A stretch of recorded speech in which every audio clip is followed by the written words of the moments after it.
That tall, gangly thing? Set 7 has come and gone, and now we've found ourselves in the Uncharted Realms. TFT Set 7.5 is going to be kicking off its competitive season this weekend at the Dragon Cup. 156 players will be looking to lock in their spot at the regional finals, and they'll also be playing for their share of the $7,500 prize pool. Now, this is an important tournament for multiple reasons. While the players on top of the qualifier points are really just looking to land one more blow and punch their ticket to the regional finals, there are many fan favorites who came up short in Set 7.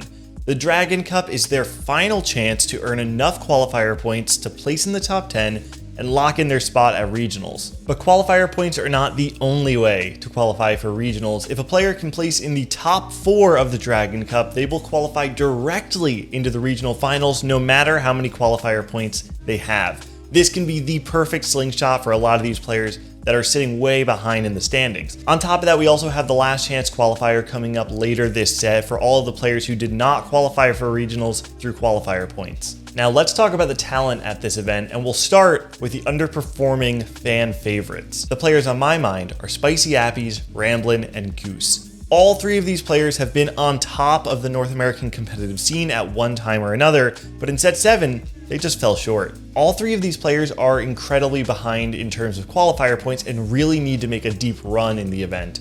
Ramblin' and Spicy Appies already qualified directly into the second weekend of play, but Goose will need to play through the open bracket.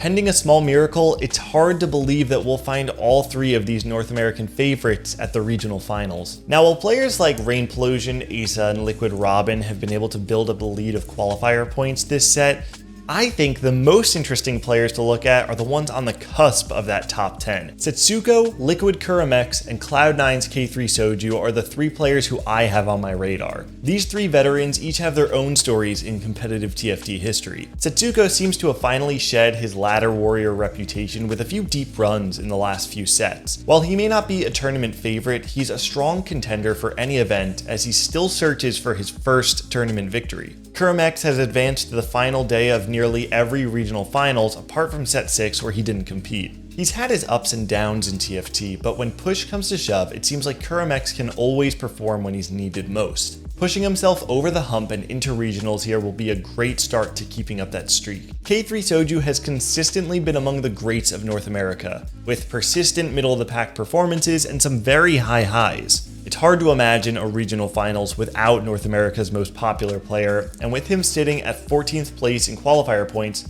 Soju just needs a respectable placement to lock him in. Advancing to the final day of the Dragon Cup could be enough for all three of these players to find themselves at regional finals, but the race is going to be very tight. Now, I would be remiss if I didn't highlight some of the threats going into the open bracket portion of this tournament. Now, the first tournament of every set always has a very volatile mix of players in the open bracket because there's such a huge knowledge gap between the players who were able to get a good understanding of the set early on versus the players who are really learning as they go and kind of speed up towards the end. Even household names like Kiyun and Bertosaurus have found themselves in the open bracket. Bert is currently ranked 3rd in qualifier points, and while that lead can be a great buffer, the Dragon Cup gives more qualifier points than any other tournament in Set 7 and 7.5. If Bert busters out on day 1, it could spell disaster for his spot at regionals. Another open bracket threat worth highlighting is Kevchen, who qualified for the Dragon Cup with only 35 games played. Kevchen made a splash in Set 6 with a final day performance at the Innovation Cup and an appearance at the regional finals. Kevchen didn't compete in Set 7, but he's making his return at the Dragon Cup, where he surely will be a force to be reckoned with. And I can't make this video without pointing out that TFT caster extraordinaires Esports Law and Frodan will be competing in the open bracket portion of the tournament. These two put the time in to grind the ladder for the first event and both qualified for the first weekend. Frodan made his competitive debut at the Jade Cup with a quiet day 1 exit. This time around though, he's feeling much more confident, and he told me personally that he has a much better idea of what to prepare for. And for those who may think of Bryce Blum as just a caster, let me remind you that it wasn't that long ago that Bryce was competing with the very best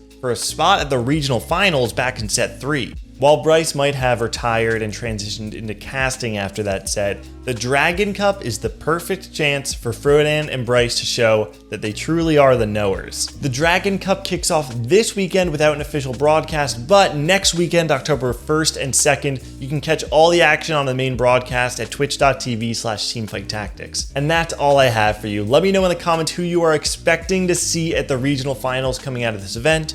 And if you haven't already, subscribe to the channel for more competitive TFT content. I'll catch you next time.